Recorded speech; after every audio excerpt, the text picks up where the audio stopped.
Medal आप जीत रहे हैं, अब आपने तब क्यों एलिगेशन नहीं लगाए? तब आपने एफआईआर क्यों दर्ज नहीं कराई उनके खिलाफ? और आज ही ये आपने एफआईआर दर्ज करा दी। कितना बड़ा साजिश हो रहा है, कितना बड़ा षड्यंत्र हो रहा है कि आने वाले 2024 के इलेक्शन के लिए कि किस तरीके से छवि और प्रतिष्ठा को गिराया जाएगा और फिर हम काबिज होंगे सत्ता पर। वो कहती हैं कि वो गुंडे हैं या बहुत बड़े माफिया हैं, इस तरीके का जो लांछन लगा रहे हैं। तो जब किसी पर्टिकुलर सेक्शंस में एफआईआर दर्ज होती है तो वो कितना भी बड़ा नेता क्यों ना हो, कितना भी पावरफुल क्यों ना हो, कितना ही पोजीशन वाला क्यों ना हो, अरेस्ट होता है। आप उदाहरण देख सकती हैं आसाराम बापू का। ये मुद्दा जो है पूरा का पूरा राजनीतिक एक षड्यंत्र है ब्रजभूषण सिंह के खिलाफ। ममता बनर्जी का इससे क्या, इस मामले से क्या लेना देना है? 140 करोड़ देशवासियों के सम्मान को गंगा में प्रवाहित करने चले गए। क्यों? आपको उसी टाइम पे कर देना चाहिए था प्रवाहित। जब आप मेडल लेके आई तभी आपको कर देना चाहिए था कि साहब मेरे साथ में ये गलत हुआ है, ये मैंने इस तरीके से मेरे साथ पॉक्सो का काम हुआ है और ये मेरे साथ में एलिगेशन यौन शोषण हुआ है। अगर यौन शोषण हुआ है तो आपको उसी टाइम पे कर देना चाहिए था। आप 10 साल बाद उठ के आ रहे हैं कि साहब हमारे साथ यौन शोषण हुआ है। अब ये साजिश नहीं है तो क्या है? पुलिस अपना काम कर रही है, इन्वेस्टिगेशन एजेंसी अपना प्रॉपर तरीके से काम कर रही है, निष्पक्ष तरीके से काम कर रही है। अगर पुलिस को लगता है, सरकार को लगता है कि अगर गलत हैं तो उनके खिलाफ भी कार्रवाई होनी चाहिए, लेकिन सिंपैथी लेने से गिरफ्तारी नहीं होती, इन्वेस्टिगेशन से गिरफ्तारी होती है। सामने अभी तो इंडिया गेट पे भी कह रहे हैं, नरेश टिकैत ने यहाँ कह दिया है, नरेश टिकैत साफ साफ कहते हैं कि 5 दिनों का अल्टीमेटम हम देते हैं सरकार को, गिरफ्तारी करें नहीं तो हम वहाँ पे आमरण अनशन करेंगे पहलवानों के साथ इंडिया गेट पर। आपने बैरिकेड्स तोड़े तब जाकर आपको रोका गया, नहीं तो आप पिछले 4 महीने से बैठे हुए थे। कब कौन सा आपको पुलिस वाले ने घसीट लिया? किस पुलिस वाले ने घसीट लिया? और आप बार बार कहते हैं कि वो रो रही हैं, तो आप क्या चाहते हैं ब्रिजभूषण सिंह भी रोएं? वो रोएं, बोले कि साहब मैं सही हूँ। ये 6 बार के सांसद हैं। आप बाहुबली भी तो जोड़ा जा रहा है इनके नाम से। बाहुबली तो आप लोगों ने जोड़ा है। नहीं, पहलवान कह रहे हैं। तो बाहुबली तो पहलवान भी हैं, तभी तो मेडल लेके आए। अगर ये बाहुबली नहीं होते तो मेडल ले आते ही हैं। सांसद ब्रिजभूषण शरण सिंह बना पहलवान का मामला अब आर पार हो चुका है। एक तरफ खाप पंचायत निर्णय पे लेकर जा रही है तो दूसरी तरफ 5 जून को जनचेतना रैली, जहां अयोध्या के कई तमाम जो बड़े साधु संतों का जमावड़ा लगने वाला है, जो दावा किया जा रहा है। मतलब यहां साफ साफ कानूनी प्रक्रिया एक तरफ जांच चल रही है तो वहीं पे ये सवाल उठता है कि खाप पंचायत और उधर साधु संत, ये दोनों कैसे आ गए? इसके साथ साथ ये भी सवाल कि इस बीच राजनीतिकरण और ममता बनर्जी सड़कों पे, दूसरी तरफ सचिन तेंदुलकर के घर के बाहर पोस्टर लगाना कांग्रेस यूथ की तरफ से, ये सारे सवाल हैं। मन में सवाल इसलिए भी उठता है क्योंकि पहलवानों का धरना प्रदर्शन काफी ज्यादा हद तक आगे बढ़ चुका है। वहीं ब्रिजभूषण शरण सिंह साफ साफ कहते नजर आए कि अगर हम गलत हैं तो फांसी पे लटका दिया जाए। तो हमारे साथ इसी मुद्दे पर बातचीत करने के लिए एडवोकेट हैं सुप्रीम कोर्ट ऑफ इंडिया के रोहित गौतम जी, जिनका बहुत बहुत स्वागत है। सवाल आपसे है कि आपने ब्रिजभूषण शरण सिंह बना पहलवान का पूरा मुद्दा देखा है, आपने भी केस स्टडी किया है, आपने भी सारी चीजें देखी हैं, आप इस मुद्दे को कैसे देखते हैं? ये मुद्दा जो है पूरा का पूरा राजनीतिक एक षड्यंत्र है ब्रजभूषण सिंह के खिलाफ, और एक प्रोपोगेंडा उनके खिलाफ चलाया जा रहा है कि किसी भी तरीके से ये इन प्रकारेण उनको और उनके किए गए कामों को कैसे ख़त्म किया जाए। वो फेडरेशन कुश्ती महासंघ के भी वो रहे हैं, अध्यक्ष रहे हैं, तो उन्होंने जो काम किए हैं, जो बच्चों की भलाई के लिए किया है, जो उन्होंने फ्री एजुकेशन दी है, उन्होंने बच्चों के लिए जितना आगे बढ़ाने का कोशिश किया है, उतना ही उनको पीछे धकेलने का एक साजिश के तहत काम किया जा रहा है। कौन हो सकता है इस साजिश के पीछे, जैसे आप कह रहे हैं? इस साजिश में विपक्षी दल भी हैं, बहुत सारे जो विपक्षी दल हैं, टुकड़े टुकड़े गैंग है। आप जैसा कि कह रही हैं कि ममता बनर्जी का इससे क्या, इस मामले से क्या लेना देना है, आप सब समझ सकते हैं इस चीज़ को। उनका सीधा कहना है कि जो तमाम बेटियां हैं जो हमारे देश को गौरवान्वित करती आई हैं, जिन्होंने देश के लिए मेडल लेकर आई हैं, लड़ती रही हैं, उनके सम्मान की बात है और हम उस सम्मान के लिए खड़े, उस न्याय के लिए खड़े हैं। बेटियों का सम्मान हम भी करते हैं, वो हमारी भी बेटियां हैं, लेकिन आप बेटियों को ढाल बनाकर आप किसी व्यक्ति पर उंगली लांछन लगा रहे हैं, उंगली उठा रहे हैं बिना किसी सबूत के, तो आप इस चीज़ को समझ सकती हैं कि किस तरीके का प्रोपोगेंडा फैलाया गया उनके लिए। आप ये सोचिएगा कि वो कहते हैं कि बेटियां लड़ी हैं, देश के लिए मेडल लेके आई हैं, उन्होंने देश का नाम ऊंचा किया है और बिल्कुल किया है, देश को गौरवान्वित किया है, लेकिन आप उनको ढाल बनाकर और किसी व्यक्ति पर आप लांछन लगा रहे हैं, जो भी वो भी एक प्रतिष्ठित व्यक्ति है, निर्मल है, स्वच्छ छवि का है।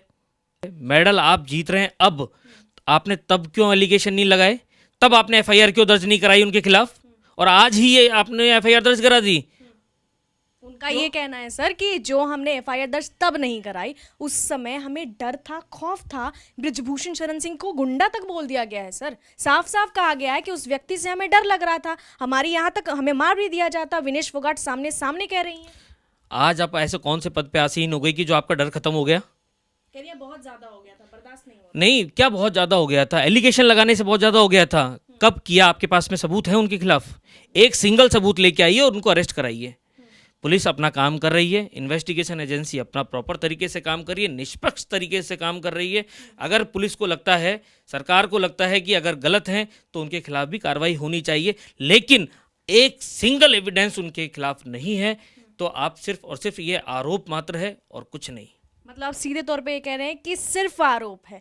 तो अगर आप आरोप कह रहे हैं सर, राजनीतिकरण भी आप कह रहे हैं, तो फिर अगर इन लड़कियों की बात की जाए पार्टिकुलर, क्योंकि आप गौरवान्वित भी हैं इनके मेडल लाने से, इनका इसमें क्या फायदा? कौन सी राजनीति करेंगे और क्यों करेंगे सर?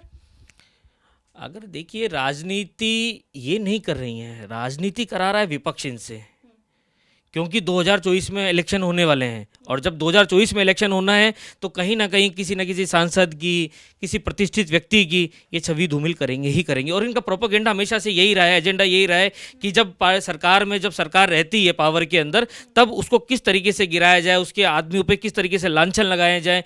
तो ये इनका प्रोपेगेंडा, क्योंकि इनके पास में नेशनल इश्यूज़ तो है नहीं। अब इसी बात को ये नेशनल इश्यूज़ बना रहे हैं, और नेशनल इश्यूज़ बनाकर और सिर्फ साजिश के तहत ये कार्य कर रहे हैं।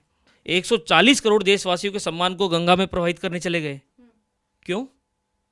आपको उसी टाइम पे कर देना चाहिए था प्रवाहित। जब आप मेडल लेके आई तभी आपको कर देना चाहिए था कि साहब मेरे साथ में ये गलत हुआ है, ये मैंने इस तरीके से, मेरे साथ पॉक्सो का काम हुआ है, और ये मेरे साथ में एलिगेशन यौन शोषण हुआ है। अगर यौन शोषण हुआ है तो आपको उसी टाइम पे कर देना चाहिए था। आप 10 साल बाद उठ के आ रहे हैं कि साहब हमारे साथ यौन शोषण हुआ है। अब ये साजिश नहीं है तो क्या है? मतलब आप मानने को तैयार नहीं है कि जांच एजेंसियां हैं, ये साजिश? आप लगातार कह रहे हैं कि ये सिर्फ साजिश है।